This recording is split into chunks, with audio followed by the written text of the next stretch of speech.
In the Far North. By Louis Becke. I, Jack Barrington, nominal owner of Tanandra Downs Cattle Station on the Gilbert River in the far north of North Queensland, was riding slowly over his run, when, as the fierce rays of a blazing sun, set in a sky of brass, smote upon his head and shoulders and his laboring stock horse plodded wearily homewards over the spongy, sandy soil, the lines of Barcroft Boak came to his mind, and, after he had repeated them mentally, he cursed aloud. "That's where the dead men lie! Poor Boak must have thought of this God-forsaken part of an utterly God-forsaken country, I think, when he wrote out where the dead men lie, for I believe that God Almighty has forgotten it. Oh, for rain, rain, rain! Rain to send the Gilbert down in a howling yellow flood, and turn this blasted Spinifex waste of scorching sand and desolation into green grass, and save me and the youngsters from giving it best, and going under altogether." Boak knew this cursed country well. I wonder if he ever owned a station, one with a raging drought, a thundering mortgage, and a worrying and greedy bank suing him on to commit suicide, or else provide rain as side issues. I don't suppose he had a wife and children to leave to the mercy of the Australian Pastoralists' Bank. And curse the Australian Pastoralists' Bank, and the drought, and this scorching sand and hateful Spinifex, and God help the poor cattle. He drew rein almost under the shade of a clump of stunted sandalwood, which had, in good seasons, been a favorite mustering camp, and looked about him, and then he passed his hand over his eyes to shut out for a few moments the melancholy spectacle before him. I have said that he pulled up, almost, under shelter.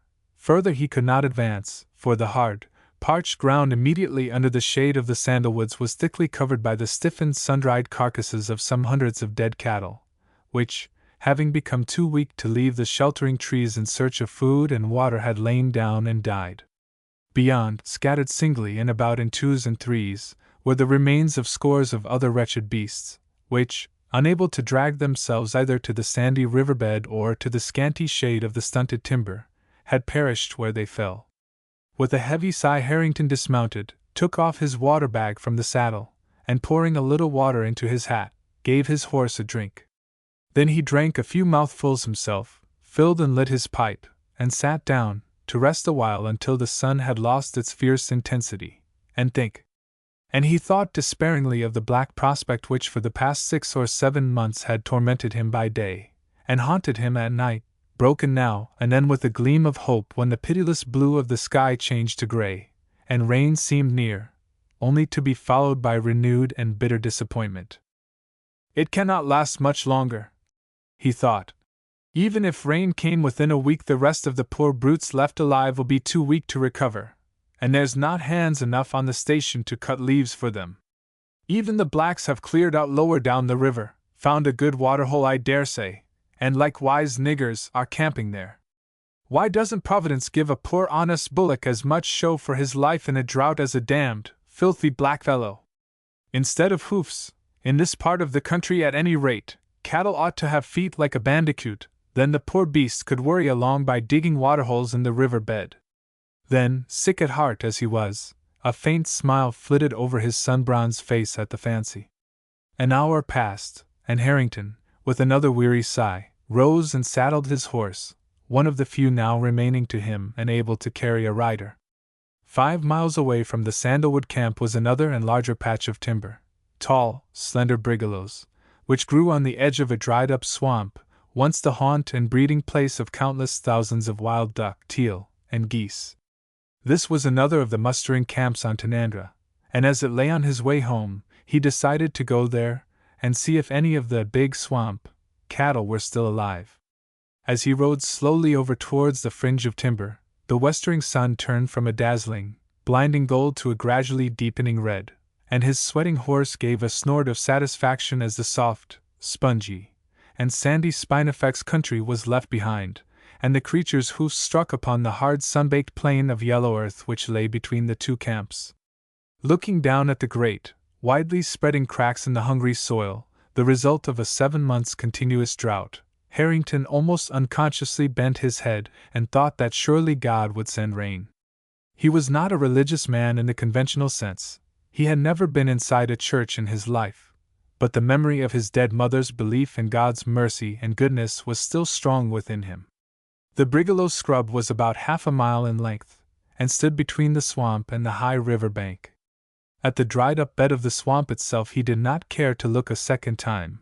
Its once reedy margin was now a sight of horror, for many hundreds of cattle had been bogged there long months before, as they had striven to get further out to the center where there was yet left a little water, saved from evaporation by the broad leaves of the blue water lilies.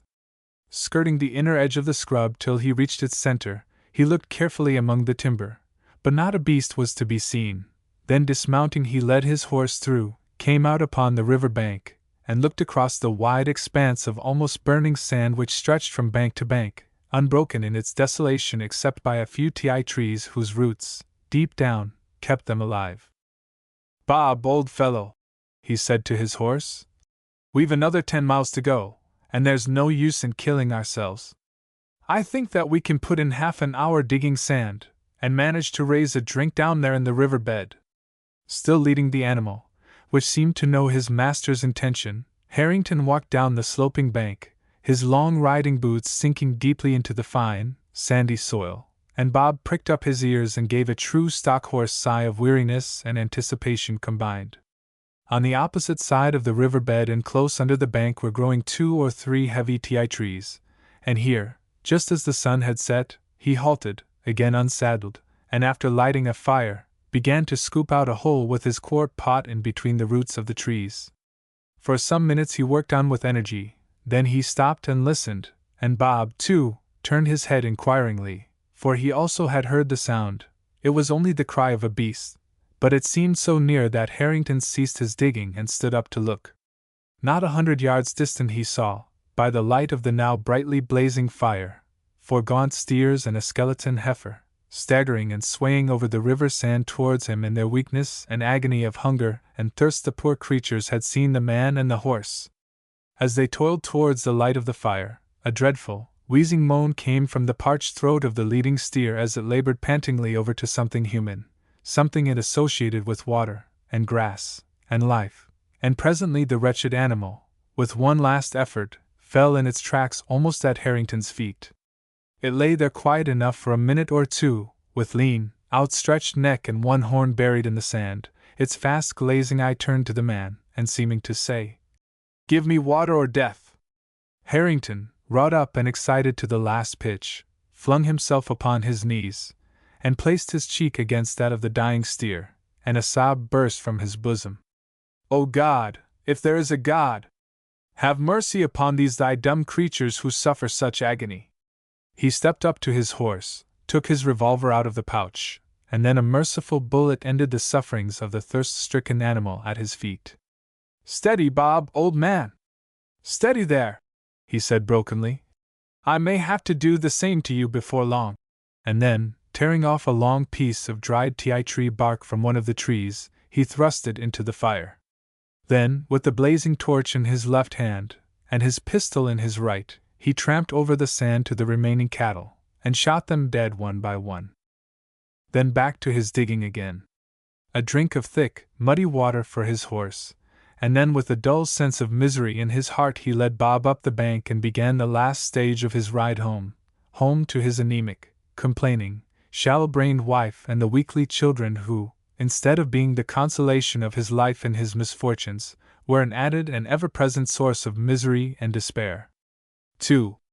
A few years before, Harrington had bought Tanandra Downs, and had stocked the run with 3,000 head of store cattle, for half of which number he had paid, the remainder he had bought on long terms from a neighboring squatter, a man who knew his sterling merits, and was confident that he, Harrington, would make Tanandra one of the best cattle stations in the far north. Fortune had smiled upon him from the first, for within 2 years came the discovery of the famous Palmer River goldfields, only a few hundred miles distant, and cattle and station properties doubled in value, for in less than half a year there were 6,000 diggers on the field, and more came pouring in from the southern colonies by every steamer to Cooktown. New townships sprang suddenly into existence, provisions of all kinds brought an enormous price, and Harrington cleared off his debt to his squatter friend almost ere he could realize having done so, and that he had several thousands of pounds to the good as well. And his good luck stuck to him, for it was attended by careful management, and every mob of fat cattle he dispatched to the goldfield instead of sending them on a 300-league journey to Brisbane, meant another couple of thousand sovereigns. Then he began to improve the head station, and to think of Myra, a girl whom he had once met in Sydney, and who sent him newspapers, and once or twice, at long intervals, had written him letters. He had answered these letters with a secret hope that, if all went well with him, he would take another trip to Sydney, and then, well, he could at least ask her. If she said no, why, who was there to chaff him? He was not a communicative man, had very few intimate men friends, and the few women whom he knew were not the sort he could possibly talk to about a lady. Both his parents had died before he was 10 years of age, leaving him utterly alone in the world. Born in a bush town, in the interior of New South Wales, he had turned to the bush and to the wide, open, grassy plains, as an infant would have turned to its mother in its distress, and the bush and the plains and the grey mountain ranges had taken him to their bosoms, and the silent, reserved boy became the resolute, hardy bushman, stock rider, and then miner, a man fit and ready to meet the emergencies of his rough life. Of the outside world he was as ignorant as a child, as indeed were most of the men with whom for many years he had associated. But there was nothing despicable in his ignorance, and when as time went on, and his improved circumstances threw him in contact with men and women of refinement and culture, he was quick to take advantage of such opportunities. But the honest, simple nature of the man always remained the same. Before he was 30, Harrington was known as one of the most experienced and fortunate overlander drovers in Australia, and he became as familiar with the long and lonely stock route from the stations on the Gulf of Carpentaria to Sydney and Melbourne, in his many journeys, as if it were a main road in an English county. At the conclusion of one of these tedious drives of 7 months' duration, the brown-faced, quiet drover was asked by an acquaintance with whom he had business transactions, to spend the evening with him at his house. He went, and there met Myra Linden. He was attracted by her bright manner and smiling face, and when she questioned him about his life in the far north, his adventures among the blacks, and the many perils of a drover's existence, he thought her the fairest and sweetest woman in the world. And Miss Myra Linden encouraged him in his admiration. Not that she cared for him in the least, she had not reached 28 years of age to throw herself away on a man who had no other ambition than to become a squatter and live amongst a lot of horrid bellowing cattle. But he was nice to talk to, though terribly stupid about some things, and so she did not mind writing to him once or twice. It would reward him for the horse he had one day sent to her father with a lamely worded note, saying that it was one of a mob he had just bought at the sale yards, and as he had no use for a lady's hack, he thought that perhaps Miss Linden would be so kind as to accept it. Mr. Linden smiled as he read the note. He knew that drovers did not usually buy ladies' hacks, but being a man harassed to death with an expensive family, he was not disposed to discourage Harrington's attentions to Myra, though, having a conscience, he felt that Jack Harrington was too good a man for such a useless, empty-brained, and selfish creature as his eldest daughter. So Harrington went back to his bellowing bullocks, and then, having saved enough money, bought the very run he had so often wished he could buy, and Jack Harrington, the overlander, became Mr. John Harrington, the pastoralist and owner of Tanandra Downs. And then the vision of Myra Linden's face came to him very often, now that he was so prosperous. One day he told his overseer that he was going to Sydney for a trip, and being a man of action, packed his valise, mounted his horse, and rode off on his journey of 500 miles to the nearest seaport where he could take passage for Sydney. For the first week or so after his arrival in the city, he mooned about doing nothing, and trying to pluck up courage enough to go to Myra Linden to ask her to be his wife. He had called several times upon her father and discussed business matters with him, but beyond inquiring after Mrs. Linden and the Mrs. Linden, had said nothing further, and in a nervous, shamefaced manner had each time accepted Mr. Linden's invitation to come and see the girls before he went back to the north, but had not had the courage to go. Next week, or the week after that, would do, he thought. If she said no, He wouldn't feel it so much. Once he was on his way north again in the old Florence Irving, he would put it off till just as he was ready to start. Then if she said yes, he would stay in Sydney as long as his love wished, a month, aye, 6 months, so long as she came back with him to Tanandra Downs. And Myra Linden, who knew from her father that her bullock driver admirer, as she had mockingly called him to her friends, was in Sydney, waited for him impatiently. A systematic course of jilting and being jilted had made her feel anxious as to her future, and gall and wormwood had come to her now that her 2 younger sisters had married before her, and left her, as her somewhat acidulous-tongued mother said, the Linden family wallflower. She meant to marry him, spend a year or so among the beastly bellowing cattle, and then return to Sydney, whereas Mrs. Harrington, the wealthy squatter's wife, she could enjoy herself thoroughly, snub some of the women she hated, and flirt with some of the men she liked. Late one night, Harrington, sauntering from the theater to his hotel, met, to his intense astonishment, a man he had known years before when he, Harrington, was a drover and the other man, Walters, was a mounted trooper in the Queen's Land Police. They shook hands warmly, and then Walters said, "Come along with me, Jack, to the water police station. We can have a yarn there." "Oh, yes, I'm a Sydney man now, a full-fledged inspector of police. Tell you all about it by and by. But push along, old man. One of my men has just told me that a woman who jumped off the circular quay and tried to drown herself is lying at the station and is not expected to pull through. Hello? Here's a cab. Jump in, Jack. There's some whiskey in the sergeant's room, and after I've seen the cadaver, if she has cadavered, we'll have a right down good yarn." The cab rattled through the now almost deserted street, and in a few minutes Harrington and his friend alighted at a small stone building overlooking the waters of Sydney Harbour. A water policeman, who stood at the door under the big gas lamp, saluted the inspector and then showed Harrington into the sergeant's room. 10 minutes passed, and then Walters, accompanied by a big, stout, red-faced man, came in. "Ha, here you are, old man. Jack, Dr. Parsons, the man who does the resuscitating and such silly business of this institution. Parsons, my old friend, Jack Harrington. Sergeant, where is that whiskey?" "Is the woman dead, Doctor?" asked Harrington presently, as the sergeant's wife brought in a bottle of whiskey and some glasses.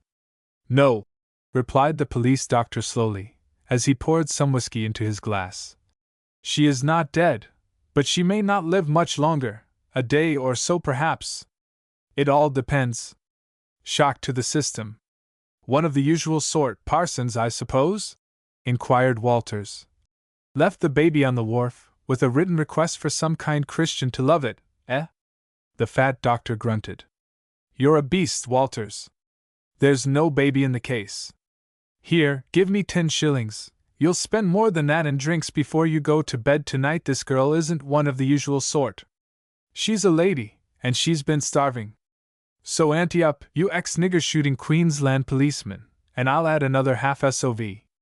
Then perhaps your friend will give me something for her. And I'm not going to send her off to the hospital. I'm going to take her to some people I know, and ask them to keep her for a few days until she gets round." Harrington put his hand in his pocket, and then in a nervous, diffident way, looking first at Walters and then at the doctor, put 5 sovereigns on the table. "I'm pretty flush now, you know. I'm not a plunger, but I shall be glad, Doctor, if you will take that and give it to her. I was almost starving myself once, you know, Walters, when I got the sack from the Morning Star mine for plugging the English manager when he called me a damned colonial lout." The fat-faced doctor looked steadily at him for a moment or two. Then he reached out his hand. "You're a good fellow, Mr. Harrington. I'll take a sovereign or 2. Come in here with me." 3. Harrington followed him into an adjoining room, where, upon a wickerwork couch, was reclining the figure of a young girl. Standing beside her was the police sergeant's wife, who, as soon as the 2 men came in, quietly drew aside.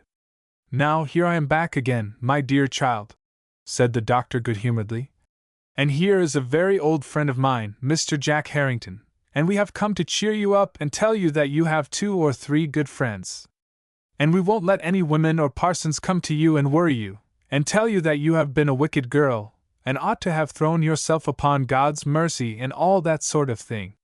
So just drink that coffee, and then by and by we will take you to some people I know well, and you shall come and tell us in a day or two how sorry you are for being so foolish." The girl's dark hazel eyes looked steadily at them both. Then she put out a thin white hand. "You are very kind to me. I know it was very wicked to try and kill myself, but I was so lonely, and I had not eaten anything since Wednesday, and I wanted to die." Then she covered her face and sobbed softly, whilst the doctor patted her on the shoulder and said, "Don't worry, little girl, you are in good hands now. Never mind Mrs. Thornton and her unkindness. You are better away from her, isn't she, Mr. Harrington?" Mr. Harrington, knowing nothing about Mrs. Thornton, promptly said, "Oh, most certainly." And the girl's eyes met his for a second, and a faint smile flushed upon her pale lips. The tall, bearded, and brown-faced man's face seemed so full of pity. "Now you must go to sleep for an hour or two," said the doctor imperatively. "So now then, little girl, sleepy bye, Betty Bow. That's what my mother used to say to me." Harrington followed the doctor out into the sergeant's room, where Inspector Walters, with his heels upon the table, was falling asleep. "Sit down a moment, Mr. Harrington," said Dr. Parsons, taking up a book which the sergeant had left upon the table. "This is a sad case. Here is a girl, Nellie Aline, aged 19, nursery governess to Mrs. Lavery Thornton, of Waverley, jumped into the water off the quay, rescued by water police constables Casey and Boyce." Harrington nodded. "This girl has told me her story. She is alone and friendless in Sydney. She came out to Australia when she was 17, got a billet with this Mrs.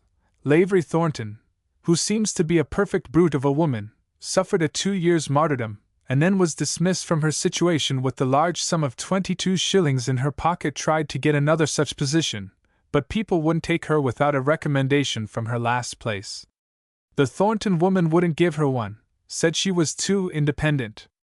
High-spirited girl with 22 shillings between her and starvation, wanders about from one registry office to another for a couple of weeks, living in a room in a Miller's Point slum, money all gone, pestered by brutes in the usual way, jumps into the water to end her miseries.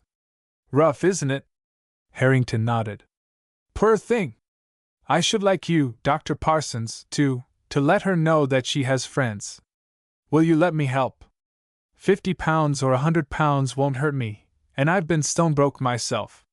But a man can always peg along in the bush, and it's an awful thing for a child like that to be adrift in a big city." The kind-hearted police doctor looked steadily into Harrington's face for a moment, then he said quietly, "An awful thing indeed. But there are some good men in the world, Mr. Harrington, who are able and willing to save pure souls from destruction. You are one of them. Tom Walters and myself are both hard-up devils. We see a lot of misery, but can do nothing to alleviate it. A few shillings is all we can give." Harrington rose, and his sun-tanned face flushed as he drew out his checkbook. "I never try to shove myself in such matters as these, Doctor, but I should feel pleased if you will let me help." Then he wrote out a check for £50, pushed it over to the doctor, said he thought it was getting late, and that he had better get back to his hotel. Dr. Parsons gave the sleeping inspector a shake, and in a few words told him what Harrington had done. "You're a dashed fool, old man," said Walters sleepily to Harrington.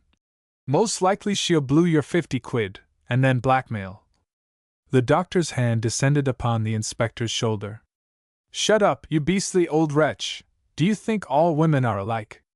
Come, now, let us have another nip and get away. Mr. Harrington is tired.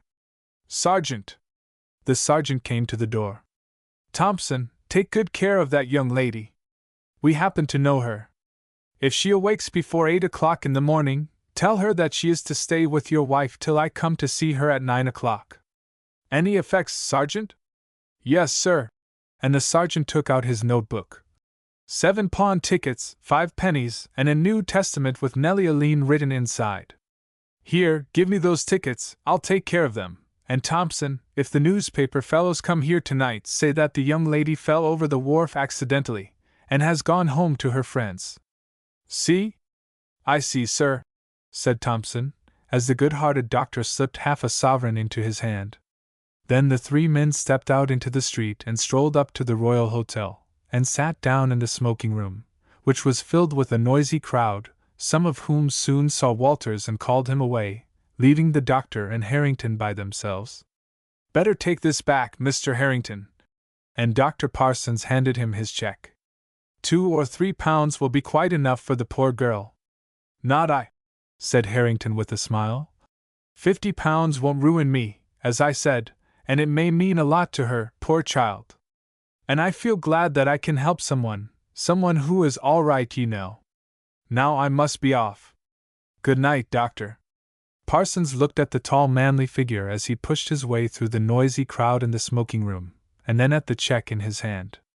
Well, there's a good fellow. Single man, I'll bet, else he wouldn't be so good to a poor little devil of a stranded girl. Didn't even ask her name. May the Lord send him a good wife. The Lord did not send Harrington a good wife, for the very next day he called upon Mrs. Linden, and Mrs. Linden took good care that he should be left alone with Myra, and Myra smiled so sweetly at him, when with outstretched hands she came into the drawing-room, that he fatuously believed she loved him. And she, of course, when he asked her to be his wife, hid her face on his shoulder, and said she could not understand why he could love her. Why, she was quite an old maid.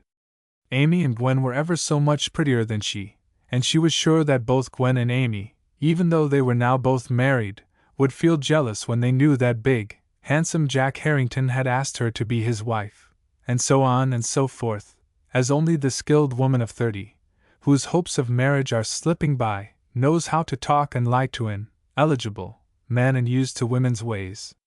And Harrington kissed Myra's somewhat thin lips, and said, and believed, that he was the happiest man in Australia.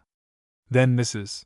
Linden came in, and in the manner of mothers who are bursting with joy at getting rid of a daughter whose matrimonial prospects are looking gloomy, metaphorically fell upon Harrington's neck and wept down his back, and said he was robbing her of her dearest treasure, and see, Harrington, knowing nothing of conventional women's ways, believed her, and married, for him, the most unsuitable woman in the world. A week or so after his marriage he received a letter from Dr. Parsons enclosing the check he had given him for Nellie Aline. Dear Harrington, girl won't take the check? Has a billet, cashier in a restaurant. Says she is writing to you. She's true gold. You ought to marry her and take her away with you to your outlandish parts. Would ask her to marry me, if I could keep her, but she wouldn't have me whilst you are about.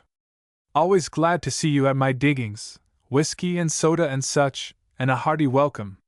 And by the same post came a letter from the girl herself, a letter that, simply worded as it was, sent an honest glow through his heart. Harrington showed the letter to Myra, who bubbled over with pretty expressions of sympathy and wrote and asked her to call. Nellie did call, and the result of her visit was that when Harrington took his newly married wife to Tanandra Downs, she went with her as companion. And from the day that she entered the door of his house, Helen Aline had proved herself to be, as Dr. Parsons had said, true gold. As the first bright years of prosperity vanished, and the drought and financial worries all but crushed Harrington under the weight of his misfortunes, and his complaining, irritable wife rendered his existence at home almost unbearable, her brave spirit kept his from sinking under the incessant strain of his anxieties. Mrs. Harrington, after her third child was born, had given up even the semblance of attending to the children, and left them to Nellie and the servants. She was doing quite enough, she once told her husband bitterly, in staying with him at such a horrible place in such a horrible country. But she nevertheless always went away to the sea-coast during the hottest months, and succeeded in having a considerable amount of enjoyment, leaving the children and Jack and Miss Aline to swelter through the summer at Tanandra Downs as best they could. 4. It was nearly midnight as Harrington took down the slip rails and led his horse through the paddock up to the house, which, except for a dimly burning lamp in the dining room, was in darkness. The atmosphere was close and sultry, and the perspiration ran down his skin in streams as he gave his horse to the head stockman, who was sitting on the veranda awaiting him. "Terrible night, sir, but I'm thinking if it keeps on like this for another hour or two we'll get a big thunderstorm. Sugarbag," one of the black boys, "was here just now and says that the ant heaps about are covered with ants. That's a sure sign, sir. God send it so, Banks. If no rain comes within 2 days, you'll have to start away for Cleveland Bay with Mrs. Harrington and Miss Aline and the children. We must find horses somehow to take them there." Before Banks led the horse away for a drink, he stopped. "Miss Aline went to Canton Reef, sir, this morning with little Sandy. She ought to have been here before dark, but I expect the horses knocked up. There's a couple of cows with young calves there, so Sandy says, and Miss Aline said she would try and bring them in if I would let her take Sandy. We've had no milk, sir, for the children since Tuesday, and Miss Aline said that you would be vexed. I would have gone myself, sir, but I couldn't well leave, and I know Miss Aline will manage. It's only 15 miles, and Sandy says that the 2 cows and calves are pretty fat and can travel. There's a bit of feed at those waterholes about the canton. Most likely she and the little black boy have yarded the cows at the 7-mile hut and are camping there for the night, but I'll start off now, sir. I've got Peter the pig already saddled." Yes, Banks, certainly. Why didn't you start long ago?" "Mrs. Harrington said I must wait for you, sir," the man answered somewhat sullenly. Harrington nodded. "Hurry up, Banks, but here, take a glass of grog first." He watched the stockman disappear down the dusty track to the slip rails, then he went inside, and sitting down at the table buried his face in his hands. Then, booted and dusty, and tired in mind and body, he slept. An hour had passed, and no sound disturbed the hot oppressive silence of the night but the heavy breathing of the wearied man. Then through his dreamless slumber came the murmur of voices, and presently 3 figures walked quickly up from the milking yard towards the house. "He's asleep, miss," whispered Banks. "He's dog-tired, but the news you have got for him will put fresh life into him. Now just you go to him, miss, and tell him, and then as soon as I have given them cows a drink, I'll bring you in some tea. Sandy, you little black devil, light a fire in the kitchen and don't make a noise, or I'll tan your hide, honest." For a minute or so the girl stood in the doorway of the dining room, holding a heavy saddle pouch in her hand, her frame trembling with emotion and physical exhaustion, and trying to speak. As soon as she could speak, she walked over to the sleeping man and touched him on the shoulder. He awoke with a start just as she sank on her knees, and leaning her elbows on a chair beside him, burst into a fit of hysterical weeping. He waited for her to recover herself. "Oh, I am so glad, Mr. Harrington. Now you need not give up Tanandra, and the drought doesn't matter, and oh, I thank God for His goodness that He has let me help you at last." She broke off with a choking sob, and then, with streaming eyes, placed her hand in his. Harrington lifted her up and placed her on a couch. "Lie there, Miss Aline. I will call Mrs. Harrington." She put out her hand beseechingly. "Please don't, Mr. Harrington. She is not at all strong, and I think I made her very angry this morning by going away to look for the milkers. But look, Mr. Harrington, look inside the saddle pouch." Then she sat up, and her eyes burnt with feverish expectation. Quick, please." And then she began to laugh wildly, but clenching her hands tightly together she overcame her hysteria, and attempted to speak calmly. "I shall be better in a minute. Empty it out on the table, please. Banks says it is another outcrop of the old Canton Reef." Harrington picked up the saddle pouch, and putting it on the table, turned up the lamp, and unfastened the straps. It was filled with pieces of rough, weather-worn quartz thickly impregnated with gold. The largest piece contained more gold than quartz, and an involuntary cry of astonishment and admiration burst from his lips as he held it to the light. Nellie's eyes sparkled with joy. "Isn't it lovely? I can't talk, my lips are so dry." Harrington dashed outside to the veranda, filled a glass from the canvas water bag hanging from a beam overhead, and gave it to the exhausted girl. "Now don't you attempt to speak for 5 minutes." "No, I won't," she said, with a faint smile, as she drank off the cold water, and then at once began to tell him of her discovery. Sandy and I found the 2 cows and calves a mile this side of the Canton Reef in a gully, but before we could head them off they had got away into the ironbark ridges. Sandy told me to wait, and galloped after them. I followed him to the top of the first ridge, and then pulled up, and there, right under my horse's feet, I saw a small blow of quartz sticking up out of the baked ground, and I saw the gold in it quite plainly. Of course I was wildly excited, and jumped off. The stone was quite loose and crumbly, and I actually pulled some pieces away with my hands, and when I saw the thick yellow gold running all through it I sat down and cried. Then I became so frightened that Sandy might not find me again, for it would be dark in another hour, and so I ran up and down along the ridge, listening for the sound of his stockwhip. And then I went back towards the outcrop of the reef again, and halfway down I picked up that big lump. It was half buried in the ground. And oh, Mr. Harrington, all that ridge is covered with it. I could have brought away as much again, but Sandy had no saddle pouch, and I was dying to come home and tell you. She breathed pantingly for a few minutes. It was nearly dark when Sandy came back. He had run the cattle on to a camp about 3 miles away. I don't know which pleased me most, to get the cows so that poor Mabel and Harry can have some milk in the morning, or the gold.